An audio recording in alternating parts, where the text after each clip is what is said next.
Alright, hi guys, this is Neil Pusero and in this video po, i-explain ko sa inyo kung paano kayo mag-start working from home and magkano yung pwede mong kitain working from home. Okay? So kung interesado ka or kino-consider mo na mag-work from home, then this video is for you. Alright? So ano nga ba yung mga i-discuss natin sa video na to? Okay, so magdi-discuss po tayo ng tatlong bagay. Unang-una na ano yung mga advantages ng working from home. Pangalawa, magkano yung potential na income mo working from home. Keep watching this video kasi baka magulat ka kung gaano kalaki ang pwede mong kitain. Baka hindi mo inaasahan, baka akala mo ganito lang yung range ng pwede mong kitain working from home. Magugulat ka kung magkano yung pwede mong kitain. Marami po tayo example ng proof kung magkano yung pwede mo kitain from home. Alright? Anyways, pangatlo is ipapakita ko kung paano mag-start working from home. Alright? So, ano nga ba yung mga advantages ng working from home? Okay? For me, ang pinaka-importante is having more extra time and you're in control of your time. Yung po yung pinaka-importante sa akin, yung hawak ko yung oras ko. Walang magsasabi sa akin kung anong oras ako gigising, kung anong oras ako pupunta sa office, kung anong oras ako pwedeng mag-lunch, and so on and so forth. Nothing wrong with that naman po. Yun na po yung nakasanayan natin. Pero ako po talaga gusto ko, in a way, ginagawa ko po yung gusto ko. Parang, alright, so, by working at home, di mo na po kailangan mag-commute or mag-travel papuntang office or sa work mo. So, ang laki po ng nasa-save mo. Pinakamalaking maliit na nasa-save mo on a daily basis is around 4 to 5 hours. So, ang laki nung 4 to 5 hours every day. Di ba? Yung, kung nasa Manila ka, baka 6 to 7 hours pa yung natitipid mo. Kasi di ba, mag-prepare ka pa. May lunch break pa. Yung lunch break, hindi naman bayad yun, di ba? So, ang laki ng natitipid mong oras kapag nagtatrabaho ka sa bahay lang. Okay? Dahil marami kang natitipid na oras, better life balance. Hindi lang Monday to Friday, puro work lang yung gagawin mo. Kasi Monday to Friday, pag uwi mo, pagod ka na. Di ba? Wala ka nang ibang pwedeng gawin. Hindi ka na makalabas, makagala. Pwede naman siguro, pero hindi ganun katagal. Di ba? So, anyways, yung iba sa atin, hindi na makapag-gym. Kung may mga pets po tayo, hindi na po natin sila mailakad sa park, and so on, so forth. Kung may hobbies po tayo, halimbawa, naglalaro po tayo, gamer po tayo, or ano pa ba ibang hobbies? Pumunta ng mall or gumala, and so on, so forth. Hindi po natin magawa kasi yung parang buong Monday to Friday natin naka-dedicate lang for work di ba? Parang gano'n, right? So, dahil nga again, di ka na kailangan mag-commute or mag-travel papuntang office, nakapag-save ka ng 4 to 5 hours, pwede mo pong i-dedicate yun kapag pamilyado ka po. Pwede mo pong i-dedicate yun sa family mo, di ba? More time with them, have lunch with them, di ba? um, or kung single ka naman, then spend more time with your family or yourself, okay? Kung ano yung gusto mong gawin. Next is work whenever you want, okay? So, pwede kang gumising kung anong oras mo gustong gumising, pwede kang magtrabaho kung anong oras mo gustong magtrabaho, okay? Ang maganda pa dyan, since lahat naman ng halos lahat na na-experience kong client is hindi naman sila masyadong stricto pagdating sa kung anong oras ka mag-work. So, halimbawa, gusto mong magpahinga ng konti, gusto mong manood saglit makipag-bonding ka saglit sa anak mo, gano'n. As long as natatapos mo naman yung daily task na pinapagawa sa'yo, okay lang kay client yun. Yun lang din po yung habol ni client is matapos mo yung daily task mo. So, kontrolado mo yung oras mo yan. Sarap ng pakiramdam na although nagtatrabaho ka, kontrolado mo pa rin yung oras mo. So, sobrang balance yung work mo Di ba, dahil nga nasa bahay ka lang, gusto mo ng kape, di ba? Punta ka lang sa baba, magkape ka. Pag sa work, halos di mo magawa yan kasi syempre kailangan may nagbabantay sa'yo ng boss mo. Halimbawa, gusto mong mag-McDo or mag-Starbucks.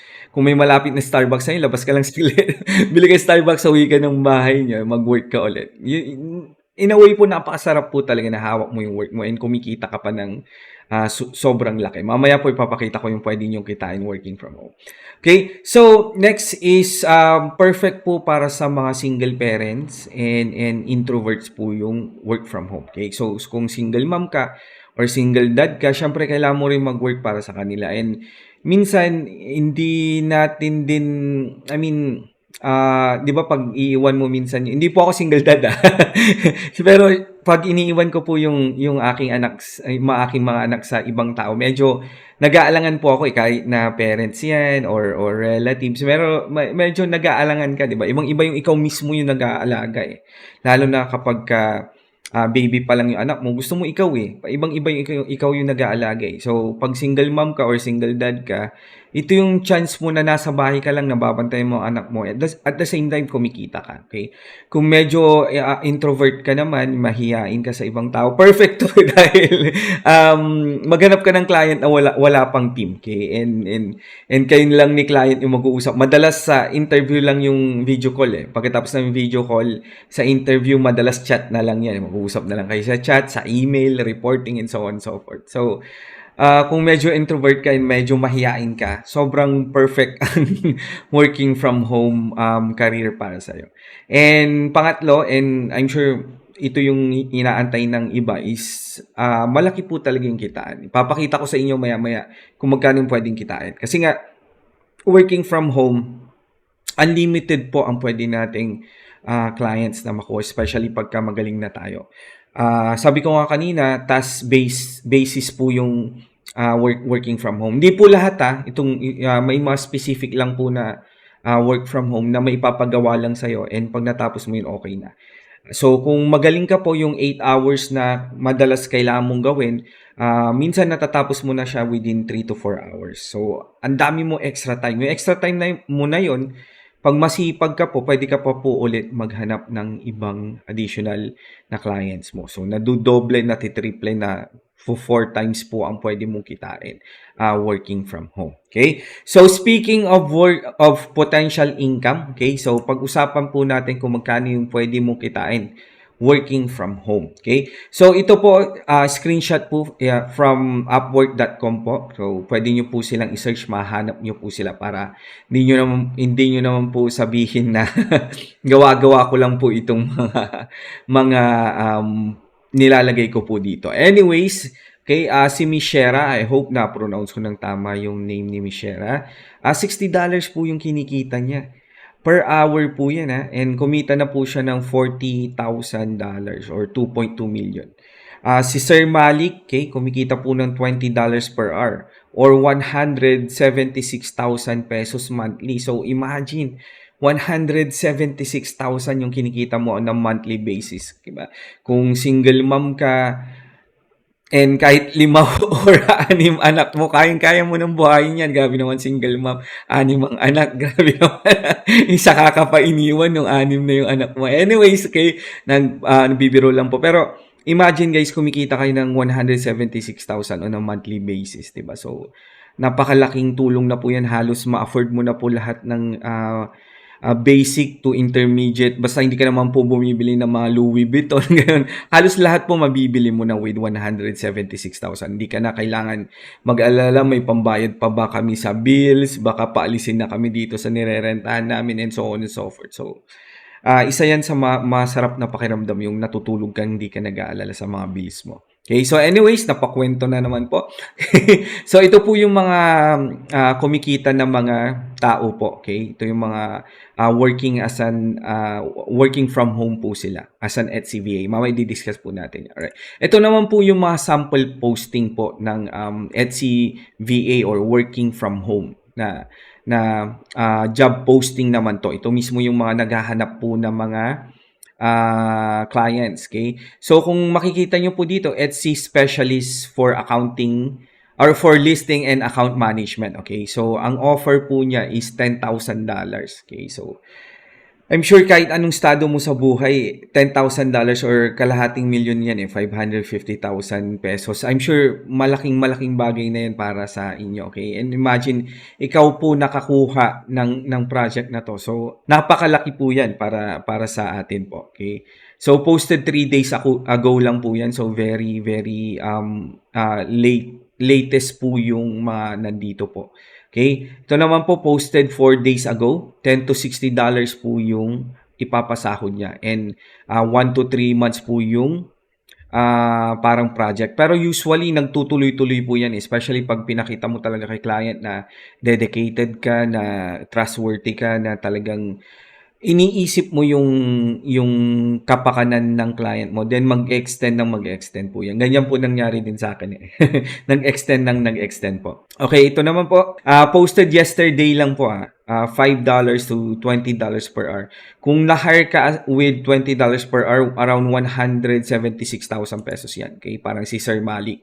$20 per hour. So, kung na-hire ka rin ng $20 per hour, 176,000 pesos po yan. Okay? Ito naman po, okay, nakita ko naman po ito sa Fiverr. Okay? So, iba't ibang website po yung pinagkukuhanan ko para talagang makita nyo na hindi lang isang website yung maraming offering. Okay? Makikita nyo ito sa iba't ibang website po. Okay? Si Miss Caroline, okay, per project po, $150. Okay, so kung 10 projects lang yung gagawin mo sa isang buwan, okay, napaka-konti po yan 10 projects sa isang buwan. At nagre-relax ka lang dyan Di ba? Pero pwede kang kumita po ng $1,500 or around 82,000 pesos. Okay. Si Sir Komal naman, okay, kumikita ng $185 per project po. So kung 10 project lang yung kinuha niya on a monthly basis, 101,000 pesos po ang pwede niyang kitain. Okay? And kung napansin niyo po itong mga pinapakita ko po sa inyo is mga ibang lahi po, di ba? Wala po masyadong Pilipino. And isa sa mga reason kung bakit ginawa ko tong course na to kasi ibang tao po, ibang lahi po yung nakikinabang Kokonti lang po ang Pilipino na nakakaalam nitong job opportunity nito. Kaya ko po siya sinishare para tayo namang mga Pilipino ang kumita dito sa opportunity na to, hindi lang ibang lahi. Okay, so anyways, yan po yung mga pwedeng kitain. Okay, and ito naman po yung proof of income ko. Okay, so makikita nyo po, pangalan ko po yan, Neil Bryan, pati pala middle initial ko rin dyan. Poserio po, okay, isang project lang po yan, 70,000 po yung kinita ko. So nag-start po ako ng store. Okay? So, yan po yung project ko dyan. And gumawa din po ako ng mga listing. Okay? And ito po yung isang client ko. Okay? So, 30,000 po yung kinita ko sa isang client ko. And ito naman po yung isang client ko. So, parang tatlo po yung client ko nung September. Actually, ito pong $1,280 is yan po yung ginawa ko ng August. Okay, so nabayadan niya po ako ng September. Pero sinama ko na lang po sa month of September. Anyways, ang total na kinita ko po for the month of September is 180,000 pesos po. So imagine, kumikita rin po kayo ng 180,000 pesos po. Okay, so gaya nga ng sabi ko kanina, halos wala ka nang mabili dyan di ba? I mean, halos wala ka nang hindi mabili dyan. And ang sarap po ng pakiramdam na hindi ka na nag-aalala sa bills nyo, kung may bibili ka pa ba ng gatas sa mga anak mo, yung hindi mo na kailangan lumapit sa kapitbahay nyo para umutang, sa Bombay para mag 5-6, di ba? And ang sarap pa na nasa bahay ka lang. And ang sarap pa na pwede kang magtrabaho anytime, di ba? Mag-start mag-work anytime. So, yan po yung pwede i-offer ng work from home opportunity po. Okay? So, hindi lang po September ipapakita ko, pati month of October po. So, month of October naman po, kumita ako ng total na 212,000 pesos. Okay? So, again, sa akin po yan, Neil Bryan Poserio. Okay? Para po dun sa mahilig magduda. Okay? Ayan po.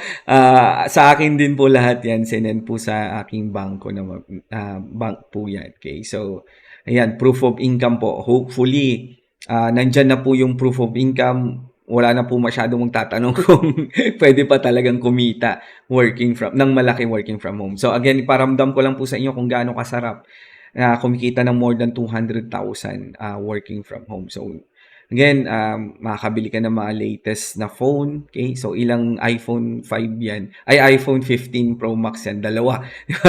kung S24 naman, magkano bang S20? 80,000 ata. So, dalawa din, 'di ba? So, may iPhone ka, may S24 Ultra ka pa.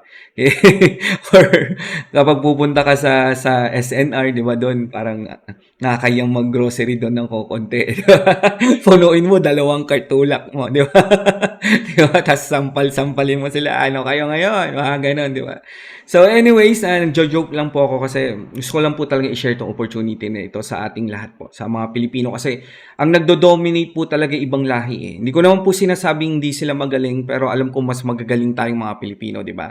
So, yon.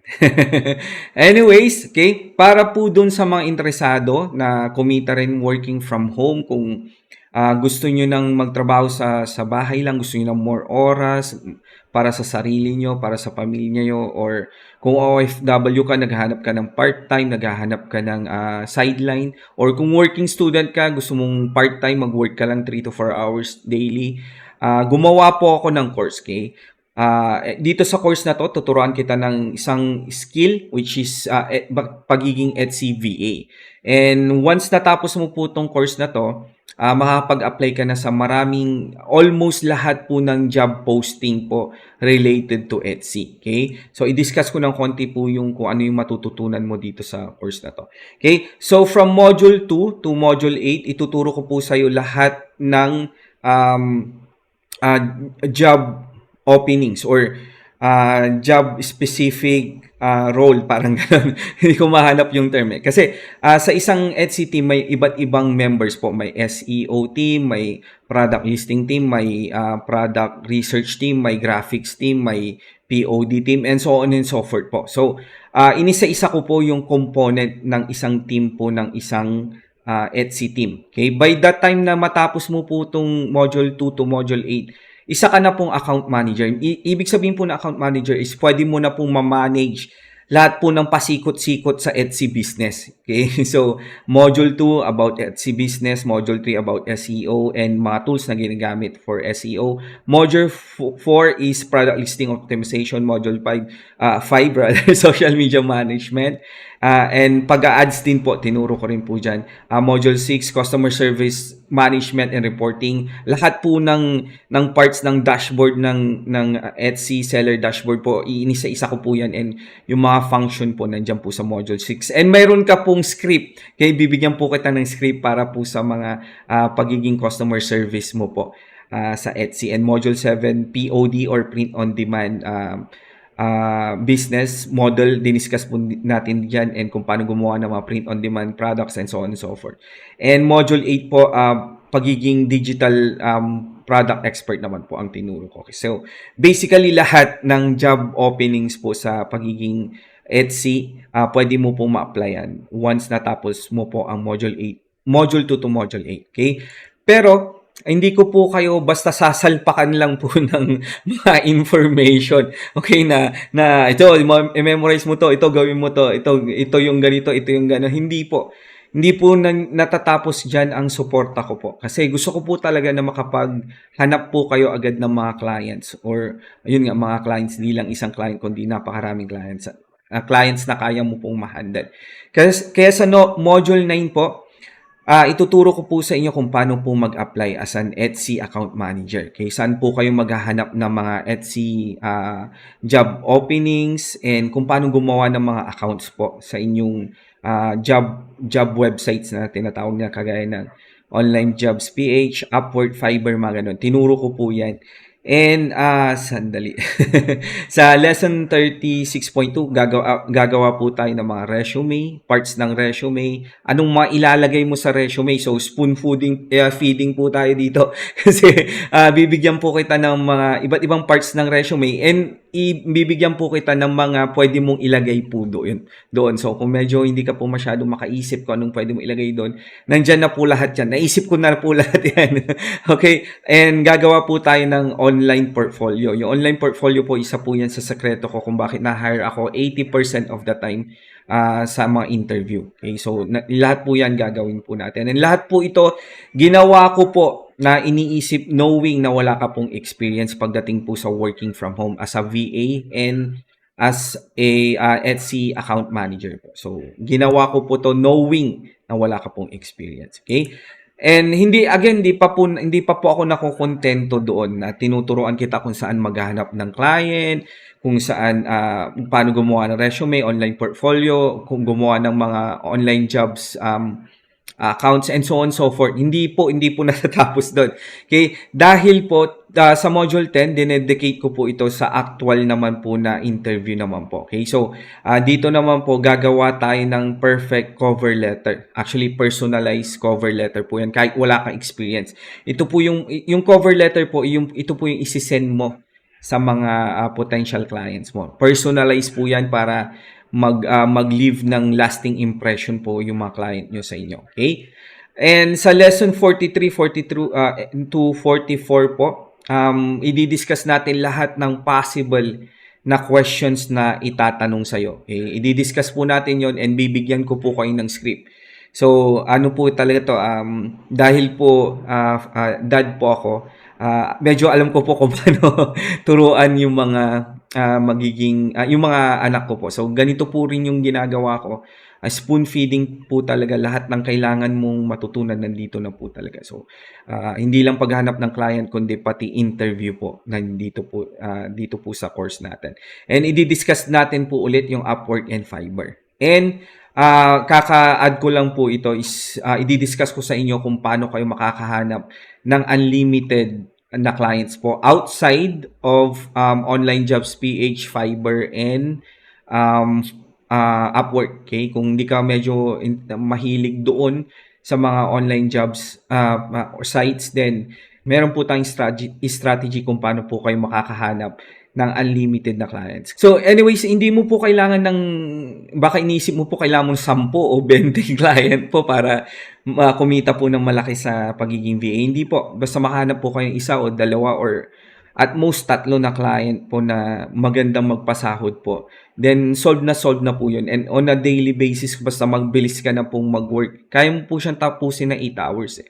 Ganyan po yung daily na oras ko. Kaya nakakagawa pa po ako ng mga videos kagaya nito. Kasi medyo marami po tayong free time. Okay, so anyways, again, di pa po natatapos dyan dahil talagang gusto ko po kayong suportahan. Gusto ko po talagang wala na po kayong dahilan, wala na po kayong palusot kung bakit hindi kayo magiging successful working as an HCBA. Okay?